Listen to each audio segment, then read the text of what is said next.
ಇವರ ಸೇವಾ ಪಕ್ಷಿಗೆ ನಾವು ಸೆಪ್ಟೆಂಬರ್ 17ಕ್ಕೆ ಸ್ಟಾರ್ಟ್ ಮಾಡಿದ್ವಿ ಈ ಕಾರ್ಯಕ್ರಮ. ಏನು ಸೇವೆ ಮಾಡಬೇಕು, ನಮ್ಮ ಭಾರತೀಯ ಜನತಾ ಪಕ್ಷದಲ್ಲಿ ಯಾವ ರೀತಿ ಕೆಲಸ ಮಾಡಬೇಕಂದ್ರೆ, ಒಬ್ಬ ಏನು ನಮ್ಮ ನೇತಾರಗಳ ಜನ್ಮದಿನಾಚರಣೆಯನ್ನು ಸೇವೆ ಮಾಡೋ ಮುಖಾಂತರ, ಜನಗಳ ಮಧ್ಯೆ ಹೋಗೋ ಮುಖಾಂತರ ಕಲ್ಯಾಣಿ ಸ್ವಚ್ಛತೆ ಮಾಡಬೇಕು, ಹಾಸ್ಪಿಟಲ್ ಸ್ವಚ್ಛತೆ ಮಾಡಬೇಕು. ಅದರ ಒಂದು ಭಾಗವೇ ನಾವು ದೇವರಾಯ ಸಂಬಂಧದಲ್ಲಿ 17ನೇ ತಾರೀಕು ನಮ್ಮ ಏನು ಮಂಡಲಗಳ ನೇತೃತ್ವದಲ್ಲಿ ಒಂದು ನಾವು ಏನು ಮಾತೆಯರನ್ನ ಇದು ಮಾಡೋವರೆಗೂ ಶುಶ್ರೂಷೆ ಮಾಡೋ ಮುಖಾಂತರ, ಅವರಿಗೆ ಒಂದು ಹಣ್ಣು ಹಂಪಲು ಕೊಡೋ ಮುಖಾಂತರ, ಏನು ಗಿಡ ನೆಡೋ ಮುಖಾಂತರ ಕಾರ್ಯಕ್ರಮ ಸ್ಟಾರ್ಟ್ ಮಾಡಿದ್ದು. ಸುದೀರ್ಘವಾದಂತಹ 15 ಶಿಶುಗಳ ಸೇವಾ ಪಕ್ಷಿಕಲ್ಲಿ ಸುಮಾರು ಜಿಲ್ಲೆಯಲ್ಲಿ ಸುಮಾರು 400ಕ್ಕಿಂತ ಹೆಚ್ಚು ಕಾರ್ಯಕ್ರಮಗಳು ಸೆಪ್ಟೆಂಬರ್ 17ರಿಂದ ಅಕ್ಟೋಬರ್ 2 ನಡೀತು.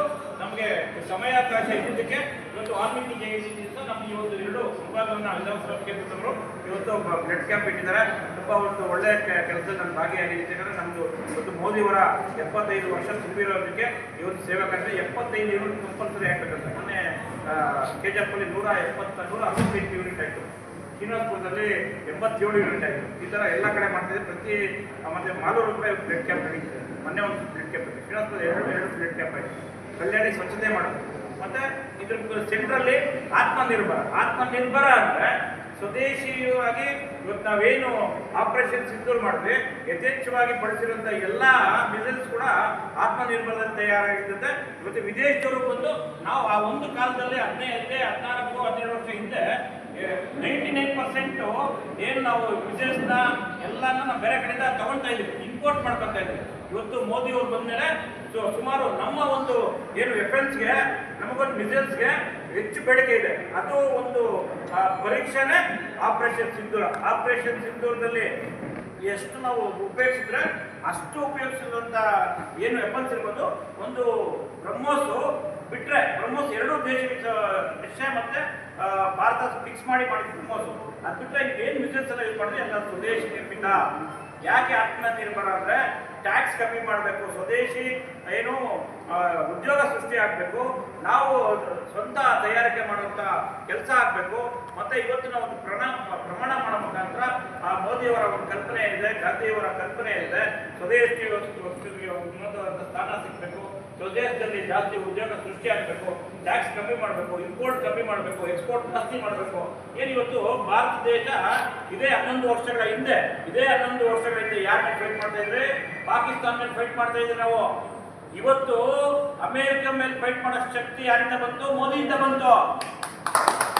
ಇವತ್ತು ನಮಗೆ ಪಾಕಿಸ್ತಾನ ಲೆಕ್ಕಕ್ಕೆ ಇಲ್ಲ ಪಾಕಿಸ್ತಾನ. ಅಮೆರಿಕ ಕೂಡ ಭಾರತ ಇಲ್ಲ ಅಂದ್ರೆ ಅಮೆರಿಕ ಕೂಡ ಭಾರತನ ಎದುರಾಕೊಂಡು ಬದುಕೋ ಶಕ್ತಿ ಇಲ್ಲ. ಮಾತು ಮುಂಚೆ ಈ ಕೈ ಬಿಡಬೇಕಾಯ್ತು, ತಲೆ ಬೆಳೆಸಬೇಕು.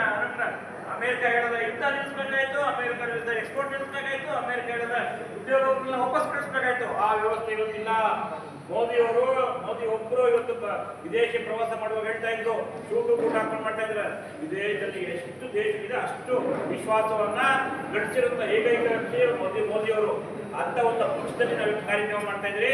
ಮೋದಿಯವರು ಹೆಚ್ಚಿಗಾರಿಕೆ ಇಡೀ ಪಕ್ಷಕ್ಕೆಲ್ಲ 14 ಕೋಟಿ ಸದಸ್ಯತ್ವ ಬಿಜೆಪಿ ಪಕ್ಷ ಎಲ್ಲರೂ ತಲೆ ಎತ್ತಿರುವಂತಹ ಕೆಲಸ ಮಾಡ್ತಾರೆ. ಅಂತ ಪಕ್ಷ ನಾವು ಕಾರ್ಯಕರ್ತರಾಗಿದ್ರಿ. ಮೋದಿ ಬಂದ ಇಡೀ ಪ್ರಪಂಚಕ್ಕೆ ಬಿಜೆಪಿ ಅವರು ಮಾತ್ರ ಇದು ಮಾಡ್ತಾರೆ. ಭಾರತ ದೇಶದ ಪ್ರತಿಯೊಬ್ಬ ನಾಗರಿಕರನ್ನು ವಿದೇಶದಲ್ಲಿ ತುಂಬಾ ಭಕ್ತಿಯಿಂದ ಗೌರವದಿಂದ ನೋಡ್ತಾ ಇದ್ದಾರೆ. ಅದಕ್ಕೆ ಕಾರಣ ಯಾರು? ಮೋದಿಯವರು. ಅಂತ ಮೋದಿಯವರ ಪಕ್ಷದಲ್ಲಿ ಇವತ್ತು ಕಾರ್ಯಕ್ರಮ ಮಾಡ್ತಾರೆ. ಅಂತವರ ಮೋದಿಯವರ ಹುಟ್ಟುಹಬ್ಬದ ಸಲುವಾಗಿ ಇವತ್ತು ಸೇವಾ ಪಕ್ಷಕ್ಕೆ ಮಾಡ್ತಾ ಇದ್ರಿ. ಮೋದಿಯವರು ಹಾಕೊಂಡಿರುವಂತಹ ಒಂದು ಆತ್ಮನಿರ್ಭರದಲ್ಲಿ ನಾವು ಇವತ್ತು ಕೆಲಸ ಮಾಡ್ತಾ ಇದ್ರಿ. ಆ ಕಾರಣಕ್ಕೆ ನಾವು ಹೆಚ್ಚಿಗಾರಿಕೆ, ನಮ್ಮ ಪಕ್ಷದ ಹೆಚ್ಚಿಗಾರಿಕೆ, ನಮ್ಮ ಪಕ್ಷದ ನಾಯಕರ ಹೆಚ್ಚಿಗಾರಿಕೆ, ನಮ್ಮ ಕಾರ್ಯಕರ್ತರ ಹೆಚ್ಚಿಗಾರಿಕೆ ಅಂತ ಹೇಳಿ ಇವತ್ತು ಇಷ್ಟು ಕೆಲಸಗಳನ್ನ ಸೇವಾ ಪಕ್ಷಗಳಲ್ಲಿ ಮಾಡೋ ಮುಖಾಂತರ ಆತ್ಮನಿರ್ಭರದಲ್ಲಿ ಸ್ವದೇಶಿ ವಸ್ತುವಿಗೆ ಗೌರವಿಸಬೇಕು. ನಾನು ಮೊನ್ನೆ ಗಾಂಧಿ ಜಯಂತಿ ದಿವಸ ನಾವು ಖಾದಿ ಬಟ್ಟೆ ಖರೀದಿಸುವ ಮುಖಾಂತರ ಲೋಕಲ್ವರೆಗೆ ನಾವು ಮಾನ್ಯತೆ ಕೊಡಬೇಕು, ಲೋಕಲ್ ವಸ್ತುವಿಗೆ ಪ್ರಾಧಾನ್ಯತೆ ಕೊಡಬೇಕು ಅನ್ನೋ ಉದ್ದೇಶ ನಾವು ಕೆಲಸ ಮಾಡ್ತೀವಿ. ಇಡೀ ನಮ್ಮ ಪತ್ರಕರ್ತರ ಮಿತ್ರಗಳು ಮುಳಬಾಗಿಲಲ್ಲಿ ಬಿಜೆಪಿ ಸಂಘಟನೆ ಜಾಸ್ತಿ ನಿಮ್ಗೆ ಗೊತ್ತಿರ್ಬೋದು. ಹೋದಾದ್ರೆ ಕೂಡ ನಾವು ಹಂಗೆ ಇದ್ವಿ. ಹೋದಾದಲ್ಲಿ ಪಟ್ಟಣ ಪಂಚಾಯತಿಗೆ ಇದ್ವಿ. ಇವತ್ತು ಇಲ್ಲಿ ಯಾರೊಬ್ಬರು ಬಂದಿದ್ರು, ಉಸ್ತುವಾರಿ ಸಚಿವರು ಬೈತಿ ಸುರೇಶ್, ಇನ್ನೊಬ್ಬರು ಕೃಷ್ಣ ಬೈರೇಗೌಡರು, ಪತ್ತೂರು ಮಂಜುನಾಥ್ ಅವರು, ಅನಿಲ್ ಅವರು, ನಜೀರ್ ಅಹಮದ್ ಅವರು ಎಲ್ಲ ಬಂದು 17 ನಾವು ಗೆಲ್ತೀರಿ ಅಂದ್ರು. 17 ನಾವು ಗೆಲ್ತೀರಿ ಅಂದ್ರು. ನಾನು ಹೇಳಿದ್ದೆ 10ರಿಂದ 12 ನಾವು ಗೆಲ್ತೀವಿ ಅಂತ. 10ರಿಂದ ನಮ್ಮ ಕಾರ್ಯಕರ್ತರ ಮೇಲೆಲ್ಲ ದಬ್ಬಾಳಿಕೆ ಕೇಸುಗಳು ಒಂದು ಪಾಪ್ಲೆಟ್ ಹಚ್ಚಕ್ಕೂ ಬಿಡ್ತಾವಿಲ್ಲ. ನಾನು ಹೇಳಿದೆ ಏನಪ್ಪ ಇದು ಪೊಲೀಸ್ ಇಲಾಖೆ ಕಾಂಗ್ರೆಸ್ ಕಾರ್ಯಕರ್ತರ ಕೊಟ್ಟರೆ ಜಿಲ್ಲಾಡಳಿತ ಕಾಂಗ್ರೆಸ್ ಕಾರ್ಯಕರ್ತರ ಕೊಟ್ಟರು ಅಂತ. ಅದಕ್ಕೆ ದುಡ್ಡು ಕೇಳಿದ್ರೆ ಹೆಚ್ಚುಗಾರಿಕೆಯಿಂದ ನಾವು ಎದುರಿಸಿ ಇವತ್ತೇನು ನಮ್ಮ ಯಾರು ಉತ್ತರ ಪ್ರಕಾಶ್ ಆಗ್ಬೋದು, CM ಶ್ರೀನಾಥ್ ಆಗ್ಬೋದು, ನಮ್ಮ ಮಾಜಿ ಸಂಸದರಾದ ನಮ್ಮ ಮುನ್ಸ್ವಾಮಿ ಅವರು ಆಗ್ಬೋದು, ನಮ್ಮ ಮಲ್ಲೇಶ್ ಬಾಬು ಅವರು ಆಗ್ಬೋದು, ಎಲ್ಲರೂ ಸೇರಿ ಮಂಜುನಾಥ್ ಗೌಡ್ರು ಆಗ್ಬೋದು, ವೆಂಕಟಪ್ಪ ಆಗ್ಬೋದು, ವೈಎನ್ ಎಲ್ಲರೂ ಕೊಡಬಾರದಂತ ಸಂಕಲ್ಪ ಮಾಡಿ ಹೋದಾದರೂ ಕೂಡ ಇಂಥ ರೂಲಿಂಗ್ ಪಾರ್ಟಿ ಇದ್ರೆ ಕೂಡ ಇಂಥ ಭ್ರಷ್ಟ ಕಾಂಗ್ರೆಸ್ ಸರ್ಕಾರನ ಸೋಲಿಸಿ ಪಟ್ಟಣ ಪಂಚಾಯತಿನ ಕೈ ಹಿಡಿದ್ವಿ. ಪಟ್ಟಣ ಪಂಚಾಯತಿನ ಕೈ ಮುಂದೆ ಇದೇ ಗುಲ್ಬರ್ಗಲ್ಲಿ ಕೂಡ ನಾವು BJP ಧ್ವಜ ಹಾಕ್ತೀವಿ. ಅದ್ರ ಸಂದೇಹನ ಇಟ್ಕೊಂಡ್ಬಿಡ್ರಿ. ನಮ್ಮೆಲ್ಲ ನಾಯಕರು ಗಟ್ಟಿಯಾಗಿರ್ತಾರೆ. ಅಕಸ್ಮಾತ್ ನಾವಿಲ್ಲಿ ನಮ್ಮದು ಗುಡಗಳು ಬೇರೆ ಚೆನ್ನಾಗಿದೆ, ನಮ್ಮ ಕಾರ್ಯಕರ್ತರಾಗಲಿ ನಮ್ಮ ಲೀಡರ್ಗಳು ಯಾರು ತಲುಪಿಸೋಕ್ಕಾಗಲ್ಲ. ಖಂಡಿತವಾಗಿ ಅಫ್ಕೋರ್ಸ್ ನಮಗೆ ಇಲ್ಲಿ JDS ಸ್ವಲ್ಪ ಕಾಂಗ್ರೆಸ್ ಇರೋದಕ್ಕೆ ಇದು ಮಾಡ್ಬೋದು. ಬಟ್ ಆದರೆ ಇಲ್ಲಿ 35,000 40,000 ಓಟ್ ತಗೊಂಡಂಥ ಕ್ಷೇತ್ರ ಇದು. ಪ್ರತಿ MP ಎಲೆಕ್ಷನ್ಗೆ 1 ಲಕ್ಷ ಓಟ್ ಬಿಟ್ಟದಿಲ್ಲಿ ಗುಲ್ಬರ್ಗಲ್ಲಿ. ಅಂತ ಕ್ಷೇತ್ರಗಳು ಸಣ್ಣ ಪುಟ್ಟ ಲೋಕದರ್ಶಕ ನಾವು ಸರಿಪಡಿಸ್ಕೊತೀವಿ, ಸಂಘಟನೆ ನಾವು ಬಲಿಷ್ಠ ಮಾಡ್ತೀವಿ, ಮತ್ತೆ BJP ಅಧಿಕಾರ ಕೊಡೋಕ್ಕೆ ನಮ್ಮೆಲ್ಲ ನಾಯಕರು ನಾವು ಕೆಲಸ ಮಾಡ್ತೀವಿ ಅಂತೇಳಿ ಇಷ್ಟು ಮಾತಾಡಲು ಅವಕಾಶ ಕೊಟ್ಟಂತ ಎಲ್ಲ ನಾಯಕರಿಗೆ ನನ್ನ ಆತ್ಮೀಯ ಮಾಧ್ಯಮ ಮಿತ್ರರಿಗೆ 2 ಮಾತು ವಿರಾಮ ಹೇಳ್ತೀನಿ.